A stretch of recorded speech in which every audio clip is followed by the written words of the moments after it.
খ্রিস্টের জন্য যদি তোমরা অপমানিত হও তবে তোমরা ধন্য, কারণ ঈশ্বরের মহিমাপূর্ণ আত্মা তোমাদের উপর আছেন। তোমাদের মধ্যে কেউ খুনি, চোর, অন্যায়কারী হয়ে বা অন্যায়ভাবে অন্যের ব্যাপারে হাত দিয়ে কষ্ট ভোগ না করুক।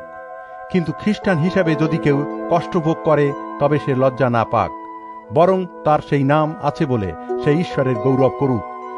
বিচার আরম্ভ হবার সময় হয়েছে এবং তা ঈশ্বরের পরিবারের লোকদের থেকেই শুরু করা হবে। আর যদি সেই বিচার আমাদের থেকেই শুরু করা হয়, তবে যারা ঈশ্বরের দেওয়া সুখবর মেনে নেয়নি তাদের অবস্থা কি হবে?